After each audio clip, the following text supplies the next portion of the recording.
Hola, soy Carlos Delgado y esto es un canal donde hablamos sobre arte y cultura contemporáneas.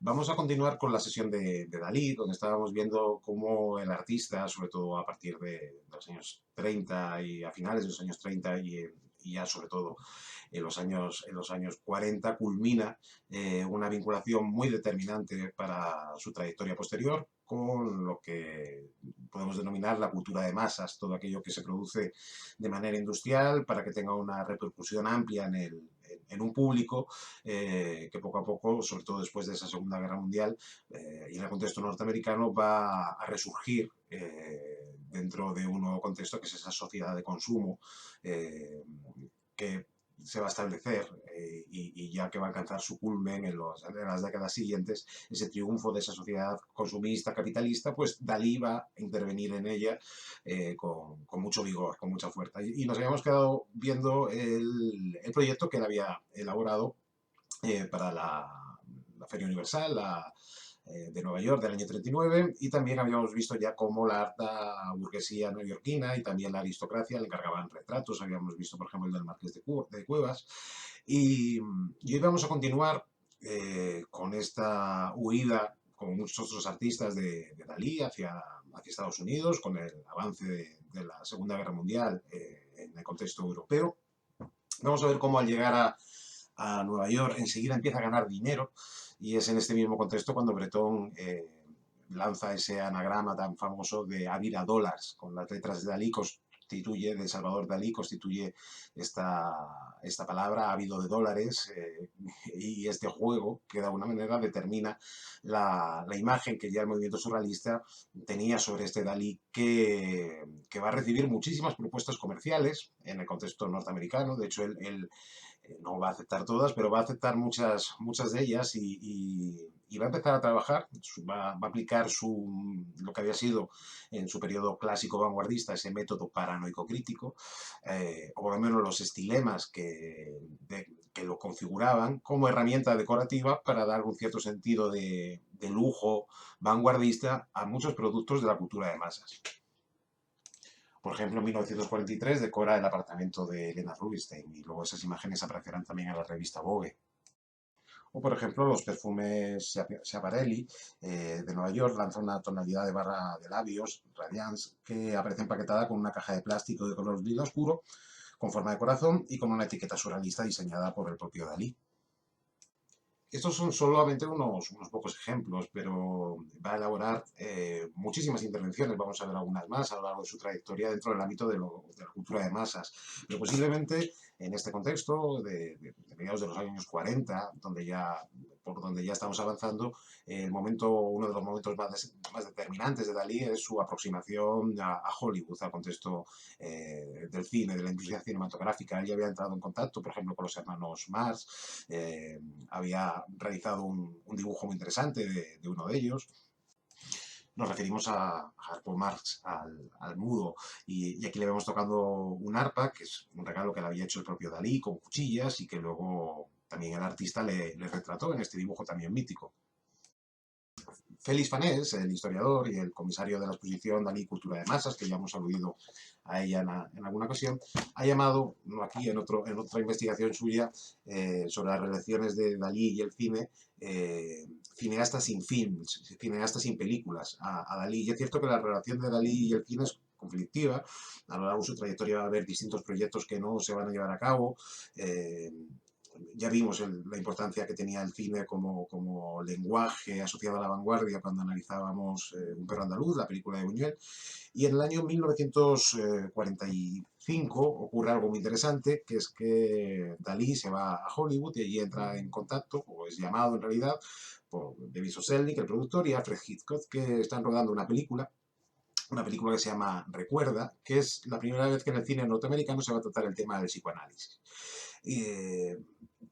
Y claro, Dalí de alguna manera era la figura idónea, porque de alguna manera lo que Dalí había representado en su ámbito de vanguardia era esa representación onírica, ese mundo donde hay un contenido latente detrás de esas imágenes, y que de alguna manera todo eso dio pie a su método paranoico crítico de interpretar la realidad. y en cualquier caso es llamado por Hitchcock para que Dalí diseñe las secuencias oníricas, las secuencias de los sueños que va a tener el protagonista, Gregory Peck.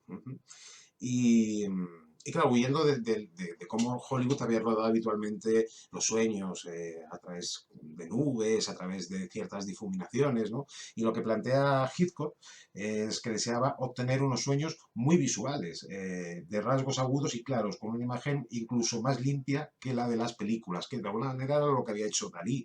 Él había pintado el mundo de los sueños con una nitidez que parecía un cuadro de Vermeer, pero lo que estaba pintando no era una mujer vertiendo leche en una jarra, sino ese mundo de sueños, de espacio-tiempo descolocado, de relojes fundidos, de imágenes simbólicas, era lo que Dalí había rodado. E hizo una serie de bocetos, una serie de dibujos, que al final no se utilizaron todos.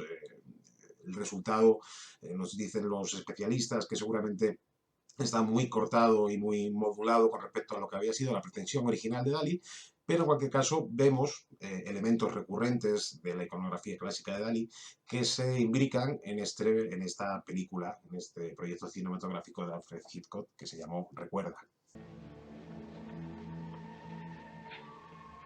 He was leaning over the sloping roof of a high building. It was the man with the beard. I yelled at him to watch out.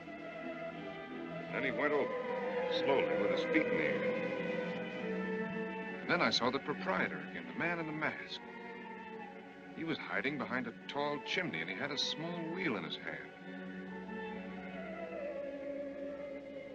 I saw him drop the wheel on the roof.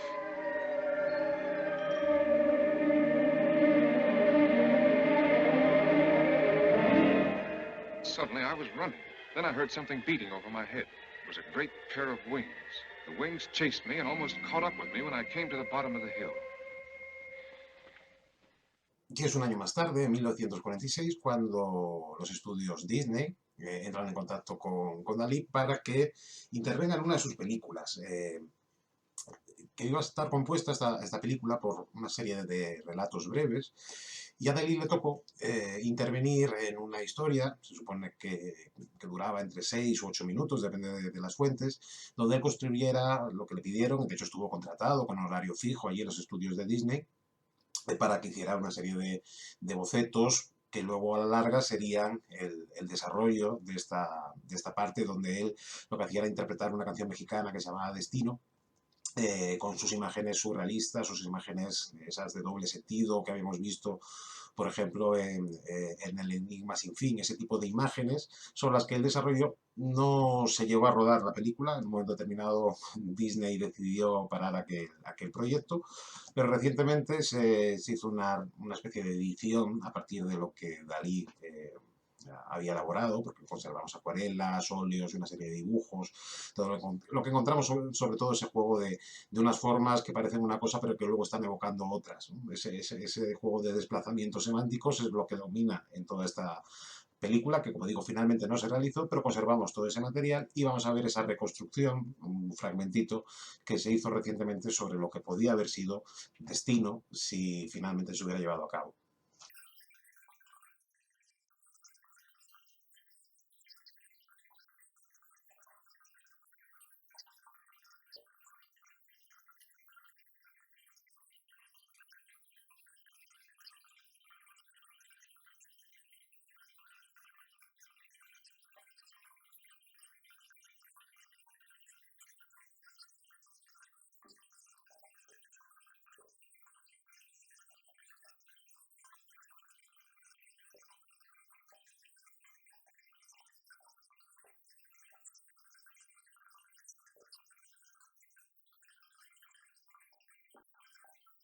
Como estaréis viendo, estamos haciendo muy poquito caso en este recorrido a la obra pictórica de Dalí.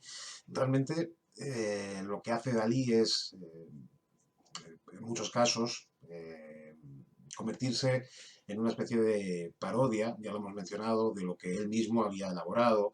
Digamos que el alcance que había tenido dentro de movimientos de surrealista en el periodo de entreguerras, de su método paranoico crítico, empieza a perder valor, vigencia y sobre todo pertinencia en este nuevo contexto, y él es consciente de ello. porque a partir de 1945, ¿no? Con el desarrollo de la Segunda Guerra Mundial y la aparición como emblema de esa guerra de la bomba atómica, él va a hacer un cambio en su pintura y va a pasar de ese método paranoico crítico o va a aplicar ese método paranoico crítico a la física nuclear. Y empieza este periodo extraño en su pintura, mucho más relamido, más manierista, podemos decir, que es su fase de su mística nuclear, donde combina pues, cuestiones espirituales con la moderna física que había dado lugar a esta bomba nuclear y toda la cuestión del átomo no va a ser uno de los temas centrales que vamos a ver en este nuevo periodo de Dalí. Pero es cierto que digamos que tal vez su pintura empieza a perder importancia, empieza a perder vigencia y donde vemos su principal aportación es precisamente en este ámbito de la cultura de masas que estamos viendo. Pero vamos a ver alguna pieza pictórica suya de este periodo. Esta es una obra de 1947 que se llama La separación del átomo, precisamente, y Dalí había descrito cómo la explosión atómica del 6 de agosto de 1945, y leo textualmente, me había estremecido sísmicamente, y a partir de entonces el átomo se convirtió en mi sujeto de reflexión preferido. Y este estado de gravitación, de pureza, de levitación, que encontramos, por ejemplo, esta leda atómica, abre realmente el periodo de sus cuadros religiosos, ¿no? Porque va a encontrar una unión o una manera de unir esta nueva física con una nueva espiritualidad. Y en general Dalí lo que va a hacer es tratar de pintar nuestra época moderna con las recetas de los grandes maestros. Y el pintor va a anunciar estos principios, los principios de esta extraña síntesis entre mística nuclear y clasicismo en una obra de 1951 titulada El Manifiesto Místico, y que va a influir decididamente sobre todas las creaciones posteriores del pintor, donde vamos a ver cómo esta unión entre la mística y la física se da, por ejemplo, en esta pieza, en esta Madonna de Portigar, donde es otra vez Gala, la que antes era representada como Leda, la que aparece aquí representada como una virgen cristiana. Y con esto entramos en uno de los aspectos más polémicos de Dalí, que es su vinculación con la dictadura franquista y su apoyo nítido a la dictadura franquista, con la cual no tuvo ningún tipo de crítica pública durante su vida y no efectuó, quiero decir, ningún tipo de reacción crítica ante lo que la dictadura generaba o provocaba a nivel de libertades, de lo social, en lo económico, en lo político, todo lo que significaba la dictadura. Digamos que Dalí se implicó en ella sin ningún tipo de problema. Ya hemos mencionado que en 1964 Franco incluso le va a dar la Cruz de Isabel la Católica. Y esta unión vino muy determinada también por este cambio, por este periodo místico que estamos diciendo, ese manifiesto místico de 1951. Tenemos que tener en cuenta que la Iglesia Católica era uno de los pilares fundamentales de una dictadura que se hizo llamar nacionalcatolicista, ¿no? Y sobre todo después de la derrota de los fascismos en Europa, donde la dictadura franquista se había quedado de alguna manera, esto nos lo cuentan Marzo y Patricia Mayayo en Arte en España, Ideas Prácticas y Políticas, que es una revisión de este periodo. Es un libro que ya hablaremos de él porque es muy interesante más adelante, porque plantea frente a otros manuales anteriores que los historiadores habíamos utilizado una perspectiva mucho más crítica, más atendiendo a cuestiones políticas, incluso a temas como es la diplomacia cultural, que va a explicar muchos de los movimientos que en este momento, o muchos de los movimientos, las principales herramientas que la dictadura franquista va a desarrollar para ofrecer una imagen tímida de liberalización, que en realidad fue muy tímida, fue muy leve, sobre todo una vez que los años más duros de la posguerra ya habían pasado y la dictadura ya se había consolidado. Pero lo que decía es que después de la derrota de los fascismos, en Europa hay una pérdida de ascendencia política por parte de los falangistas, y ahí entran los apoyos católicos como forma también de edulcorar diplomáticamente esa dictadura, y a cambio el ámbito de la Iglesia lo que le va a pedir a Franco, algo que luego que ha confirmado con el Concordato de la Santa Sede de 1953, es un control de la cultura y la educación en España.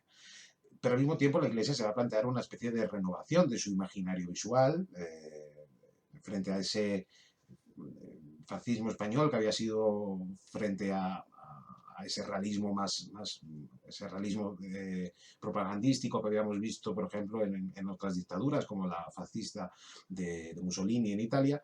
Aquí en España lo que se va a mantener va a ser una tradición barroca, hispanista, básicamente, y va a haber un momento en el que esa tensión establecida en el propio imaginario estético de la Iglesia Católica, en esos años de tímida liberalización del régimen, sobre todo a partir del año 57, ¿no? Lo que nos vamos a encontrar es que esa tensión entre tradición y vanguardia también va a entrar de lleno en la Iglesia Católica, y que Dalí va a ser un ejemplo magnífico de cómo poder vincular una imagen de mayor modernidad a una iglesia que también quería subirse al carro de esa imagen más edulcorada de lo que era realmente la durísima dictadura franquista. Pero la obra que ha ganado mayor popularidad entre nosotros es el llamado Cristo de San Juan de la Cruz, en el que Dalí ha resuelto con grandeza de concepto y apurada técnica descriptiva el magno tema representativo por excelencia de la religión católica. La exposición de las obras de Salvador Dalí constituyen la última aportación de la primera Bienal Hispanoamericana de Arte, que con tanto éxito se ha celebrado en Madrid. De hecho, este Dalí, que hemos visto que había ido a Nueva York, donde volverá en muchas ocasiones, pero en 1948 vuelve a España, se instala en Polígar y se va a convertir también, igual que había pasado en el contexto norteamericano y que va a seguir pasando, en un poco el niño mimado de la dictadura franquista a nivel cultural. Es decir, en ese sentido, la lectura historiográfica de Dalí no puede obviar ese posicionamiento político que tuvo no solamente a favor de la dictadura, sino que, digamos, se benefició enormemente de lo que implicó aquel sistema dictatorial. Pero también es cierto que otros movimientos, en principio opuestos a la dictadura, o en principio no, nítidamente opuestos a la dictadura, a través de determinados manifiestos, declaraciones, ¿no?, como fuera el Grupo El Paso, también consiguieron, y eso lo veremos en otra ocasión, todos los favores posibles y toda la promoción posible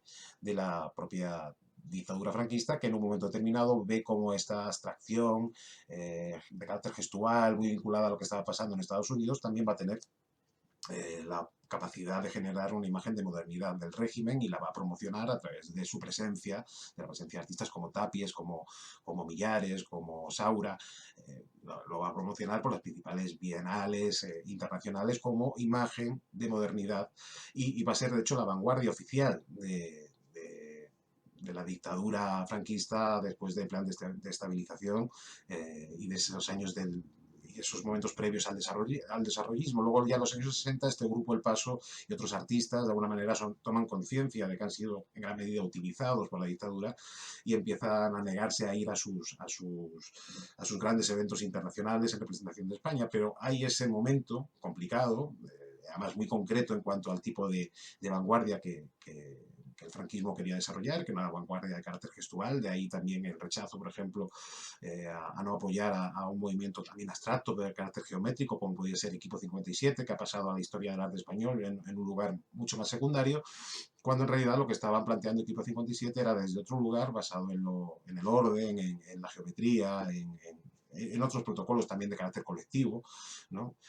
Lo que hizo la dictadura fue priorizar esa individualidad, esa idea de genio, creador, y también esa ascendencia barroca que estaba en muchos de los cuadros de los pintores del Grupo El Paso, priorizarlos y generar esa imagen estética moderna y proyectarla al exterior, en un momento donde empiezan también sus relaciones diplomáticas en un sentido muy positivo con Estados Unidos, que abre bases militares en España. Es decir, es un periodo complejo donde la diplomacia cultural va a ser un factor fundamental para entender lo que está pasando. Pero Dalí, como vamos a ver a continuación, va a ser realmente la figura que dentro del pensamiento popular va a identificar muy bien este vínculo entre tradición y una cierta vanguardia, y se va a convertir en una auténtica estrella dentro del contexto español. Cuando sale de casa realiza extraordinarias evasiones, ayudado por la cámara cinematográfica. El personaje Dalí es el que tiene más nodos de la época después de Franco. Aparece en 61 reportajes. Dalí, en el momento de salir del huevo. Y en este sentido, Dalí se va a convertir también un poco en una especie de embajador cultural de España. Por ejemplo, cuando llega Jean Cocteau en su viaje, en el viaje de estadio por Europa, llega a España, es Dalí el que le recibe, y juntos van a ver el Museo del Prado, que es un espacio que ya hemos visitado cuando vivimos en Perro Andaluz, cuando hablábamos de la importancia que el tránsito de la Virgen de Manteña tenía en el imaginario de Lorca.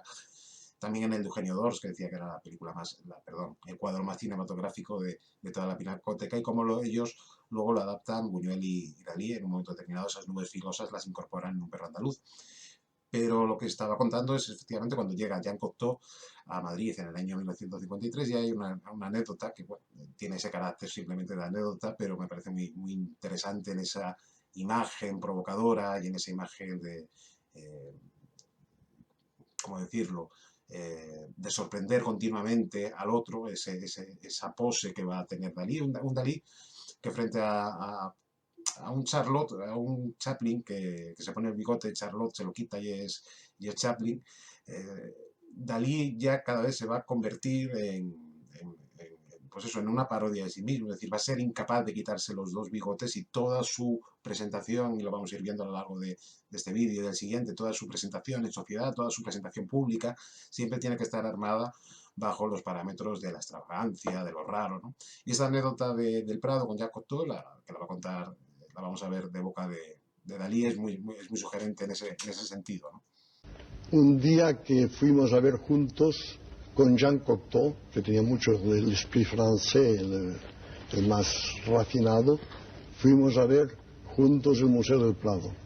Y al salir en el Ritz había una especie de conferencia de prensa y preguntaron a Cocteau, si se hubiera quemado el Museo del Prado, ¿qué hubiera salvado usted? ¿Qué se hubiera llevado usted?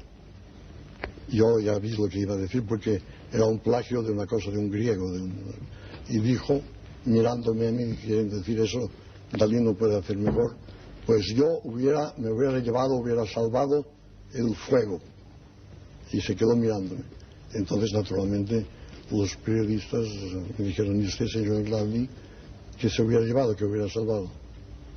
Y entonces yo, como que soy un poco teatral, hice ver que reflexionaba un poco, que yo lo tenía pensado, y dije, pues Dalí se llevaría nada menos que el aire, y específicamente el aire contenido en las Meninas de Velázquez, que es el aire de mejor calidad que existe. Y naturalmente, como que el fuego no es un elemento pictural y el aire es el protagonista de la pintura, el propio Cocteau cogió dos pajas de cóctel y se los puso en forma de bigote, inclinando la cabeza. Y en este Dalí, después de Dalí que estamos viendo, este Dalí complejo, este Dalí que además que se lanza directamente a ser absorbido por la cultura de masas, pues es muy interesante cómo él tiene que volver de vez en cuando a Estados Unidos para mantener su fama, su vigor dentro del escenario más popular, ¿no?, de aquel país. Y, por ejemplo, aunque él va a decir varias veces que odia la televisión, que le parecía una especie de monstruo intolerable, sin embargo, lo que vamos a ver es cómo él va a participar precisamente del mundo de la televisión, de su carácter de estrella, y para eso es muy interesante un concurso al que acude en 1950 y algo, ahora lo miro bien, creo que es del 56, y vemos cómo él ya acude como una estrella. El concurso consiste en que tres concursantes, que además que son personajes célebres también de la cultura norteamericana, están con los ojos tapados y tienen que adivinar quién es la estrella que ha venido ese día a visitarles al programa. Y es muy interesante también cómo Dalí directamente les empieza a trolear durante el proceso del concurso. And now let's meet our first contestant. Will you come in and sign in, please?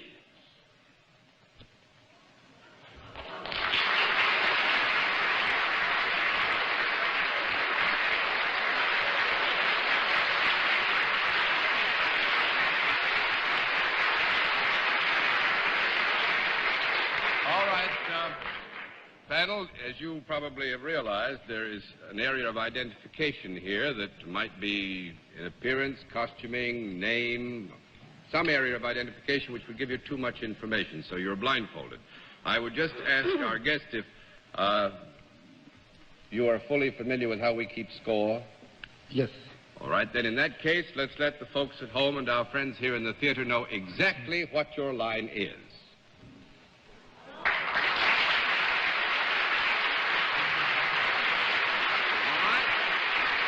Le presentan como artista, pero vamos a ver cómo esta etiqueta se le va a quedar muy pequeña y a medida que avanza el concurso va a ir intentando amplificar su marco de acción. Are you a performer? Yes. Would you be considered a leading man? Yes.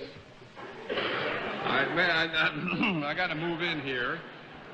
Actually, in the general context of the questioning, we would have to accept that all the affirmative replies, except perhaps the last one, are not misleading in any major degree. However, I think the last answer is misleading, and we could not accurately describe our guest as a leading man. He's a misleading man. Misleading man he is. Y va a llegar un momento donde ya directamente va a sacar de quicio al entrevistador y al presentador y a los participantes, porque empieza a dar respuestas que están dentro de esa imagen que estamos diciendo, de ese Dalí que ya no es capaz de quitarse los bigotes, por así decirlo, como emblema de ese creador surrealista, excéntrico, extravagante, sino que su imagen pública se va a consolidar a través precisamente de estos gestos. All right, do you have anything to do with sports or any form of athletic endeavor? Yes. Small conference.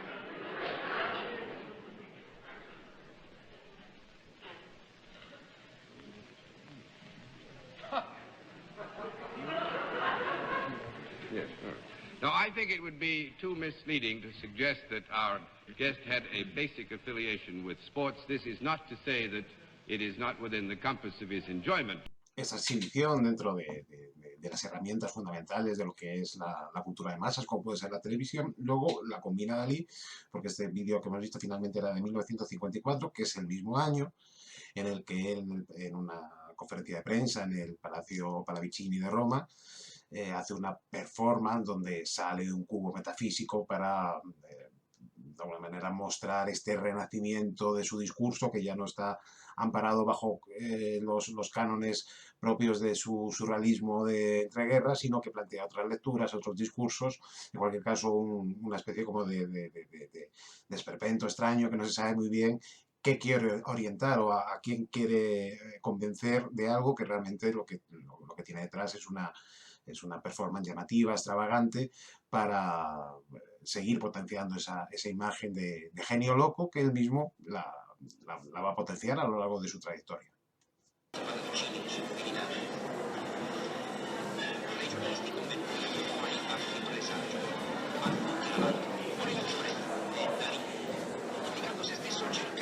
Pero de este cubo metafísico, en realidad, lo que sale es un Dalí que, sobre todo en los años 60, cuando ya la cultura de consumo, la sociedad de consumo se consolida en Estados Unidos, en España también va a ser la época del desarrollismo, donde lo económico empieza a dominar todos los ámbitos de la vida, donde el capitalismo triunfa, donde aparece el pop en el contexto sobre todo norteamericano como respuesta crítica o respuesta, en cualquier caso, a la sociedad de consumo, pues es aquí donde Dalí va a hacer cortinas de baños, cuadros perfumados, alfombras, toda una serie de productos propios de lo industrial, donde él va a plantear diseños en un intento como de unir esa alta cultura que ya no representa, porque va a venir representada en los años 50 por el expresionismo abstracto-americano, por la abstracción, pero él va a intentar vehicular su prestigio, aplicar su prestigio a determinados productos de consumo. Incluso va a intentar que la peluquería también sea una de sus herramientas, va a hacer un peinado, de sus herramientas artísticas, va a hacer un peinado para Marisol, o a Peter Leopardi, un peluquero muy famoso de Estados Unidos, va a pedirle que alguno de sus peinados los haga bajo su supervisión. Es decir, aquí es donde vemos esa ya imbricación absolutamente sin pudor y sin ningún tipo de tapujos de Dalí con la cultura de masas. De hecho, por ejemplo, en el año 1965 diseña una línea de baños y lo presenta en París. What swimwear cries out for is something really new, a breakthrough. To get away from the eternal one-piece and bikini, let's go to a show by the eminent painter Salvador Dali in Paris. As you'd expect, his ideas are revolutionary, going flat out against girls in the round. Those lovely blue eyes. He takes it literally. In fact, the great artist seems to be totally opposed to his fellow men, bosom-wise. The new line is the plumb line.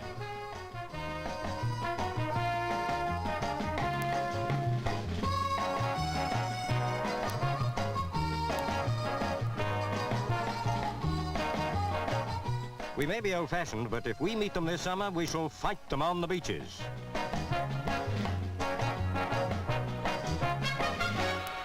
Es que Andy Warhol, que en muchos aspectos es heredero de esta extraña mezcla entre arte, vida y capitalismo que genera Dalí, va a hacer uno de sus, Warhol digo, va a hacer uno de sus famosos screen test a Dalí, que son esos momentos donde a determinadas personas que a Warhol le interesaba, en vez de hacer unas fotos, les graba una pequeña película donde les muestra, frente a esa frialdad de la fotografía, les muestra vivos, palpitantes.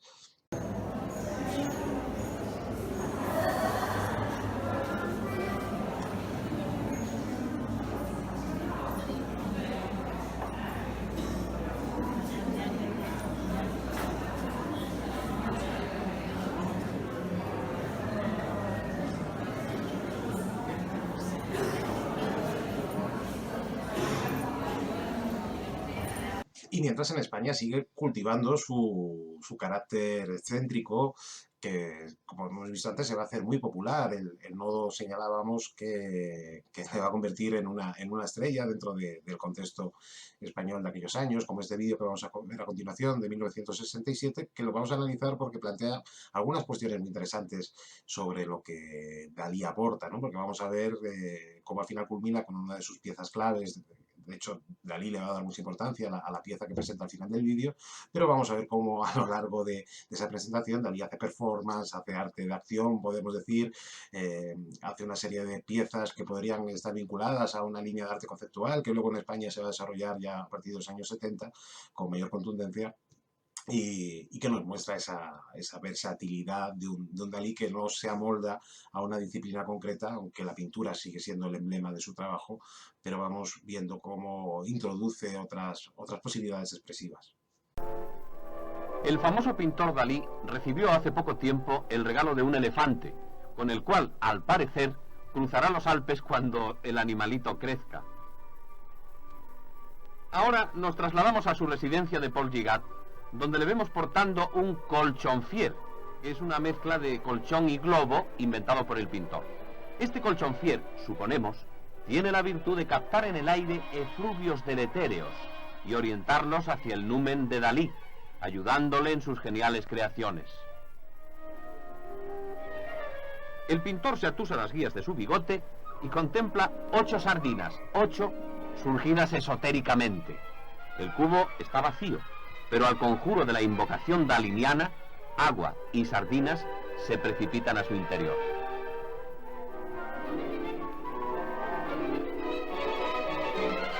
Se repite la operación hasta la última sardina.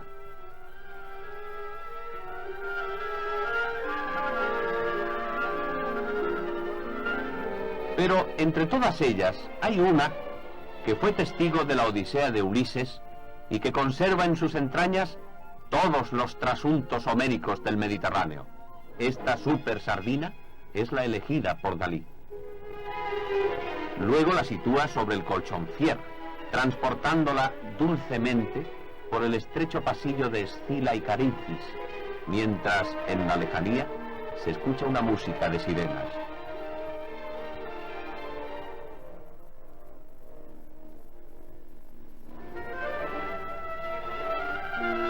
El faro de Alejandría y el huevo de Colón están a la espera.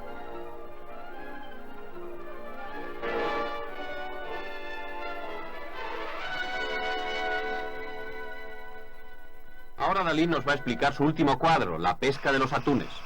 Aquí el divino Dalí. El divino Dalí, le divin Dalí, le divine. Dalí se encuentra enfrente de su última obra pictórica que se titula La pesca de los atunes. Y es la transcripción de una narración de tipo homérico que mi padre, que era notario, me explicó cuando yo era muy niño. Me explicó que el mar Mediterráneo se volvía al final rojo de las sangres de esas víctimas, de esos monstruos marinos que son los atunes. Y únicamente esos últimos años, c'est-à-dire il y a 2 ans, j'ai compris que le père jésuite Talleyrand de Chardin avait raison de croire que le cosmos était limité. Como todo ha quedado clarísimo, nos evitamos hacer más comentarios y terminamos de ver la última obra del divino Dalí.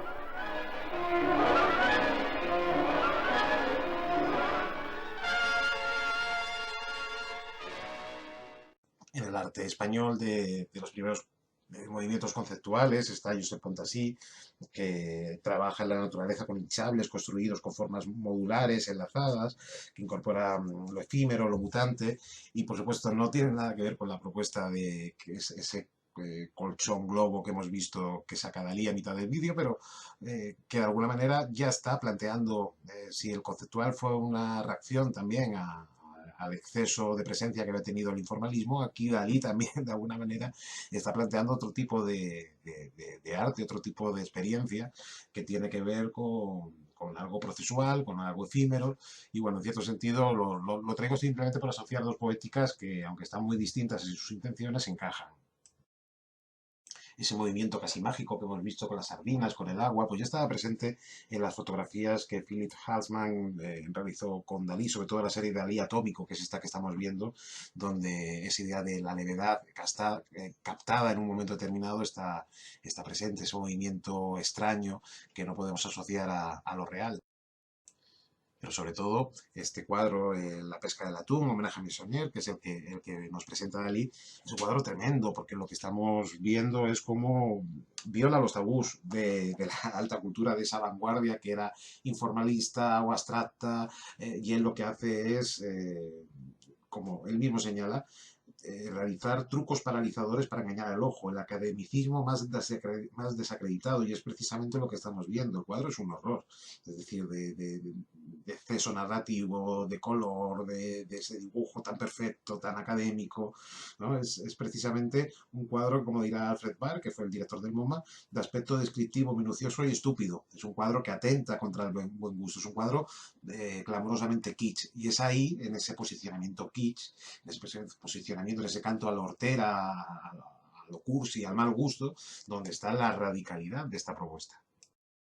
Y Dalí combina todas estas experiencias, este carácter performático, intuitivo que hemos visto en este vídeo, con luego esta pintura realmente espantosa, pero que realmente es un canto un canto de resistencia, de oposición a la estética imperante de vanguardia en aquellos años.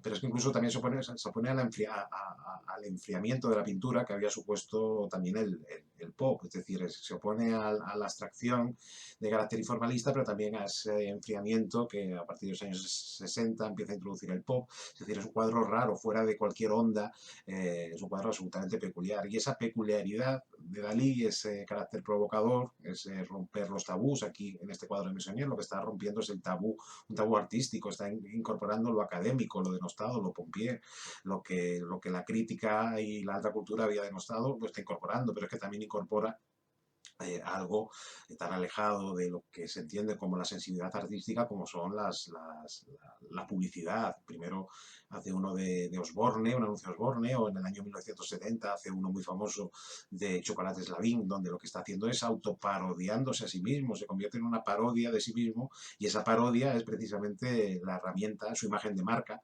es acentuar la idea de los bigotes, de su locura, todo esto es lo que está presente en este anuncio.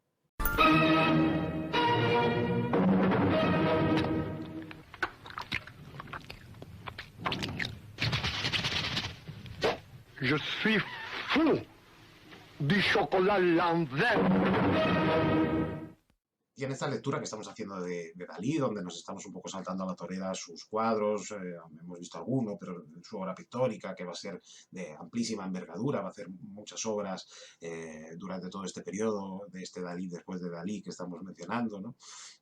Lo que nos muestra es un Dalí que se anticipa y mucho a algo que luego va a determinar ese tránsito del siglo XX al XXI, que es ya la incorporación, o no la incorporación, la fluidez con que se van a empezar a involucrar la alta y la baja cultura, sobre todo en el campo de la posmodernidad, donde un meme va a tener el mismo valor en el análisis de los procesos culturales que una pintura en un museo. Es decir, esto él ya lo está adelantando, ya lo está planteando en su trabajo, y en este sentido Dalí también podemos decir que anticipa esa idea de un artista posmedial, donde el medio ya no es tan importante. Y esto responde, y en ese sentido responde a esta pregunta que le hacen, es un entrevistador mexicano para la televisión de su país, donde entrevista a Dalí.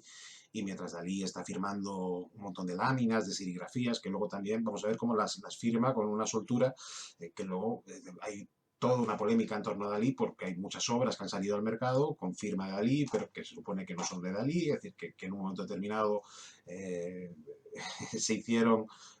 se sacaron piezas de Dalí, y sobre todo se reutilizaron planchas suyas que ya estaban cerradas en la numeración gráfica, por ejemplo, que él había acordado o que había decidido para esa pieza. Es decir, que hay mucho Dalí falso también en el mercado, y aquí vemos como él, con muy despreocupado, va firmando un montón de láminas, mientras el entrevistador le hace una pregunta muy interesante sobre cuál es el medio en el que se siente más a gusto, y la respuesta de Dalí es también muy interesante, porque ya también la anticipa como un artista posmedial.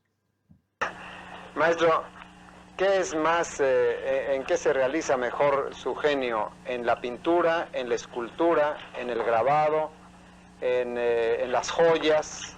¿En qué tipo de manifestación artística?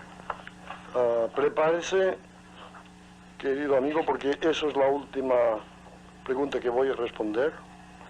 O sea, mi genio, ni en la pintura, ni en el grabado, ni en la acuarela, ni en las joyas, ni en la litografía, en la cosmogonía. ¿Qué es la cosmogonía? Eso. Apréndelo.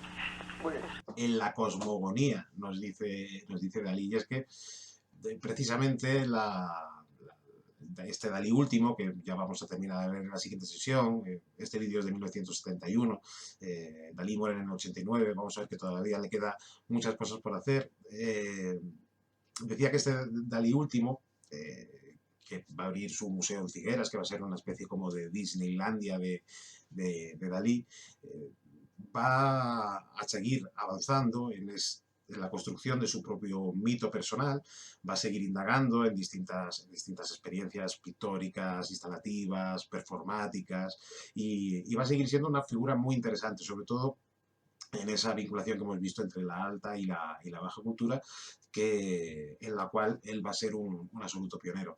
Pero nos quedan algunas cosas muy interesantes por ver, que las veremos en la siguiente semana, donde Dalí va a ir todavía más allá en algunos de los ámbitos que hemos visto que ha ido explorando. Va a ser todavía más extraño, más provocador, ¿no?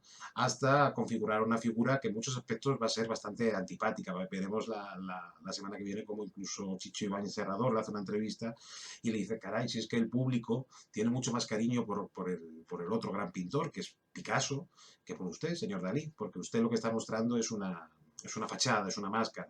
No entendía el pobre Chicho que en realidad ese Dalí enloquecido, raro, extravagante, había devorado a ese otro Dalí persona que Chicho decía que había conocido unos años antes en Figueres, ¿no?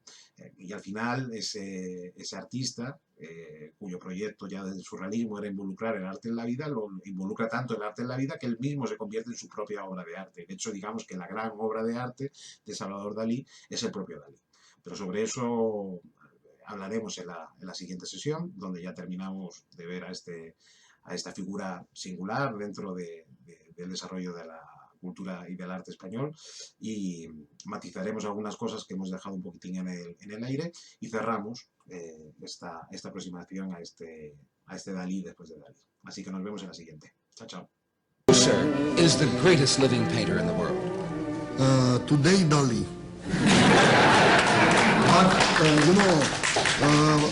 modesty is not my specialty. Believe that today the best painter is Dalí.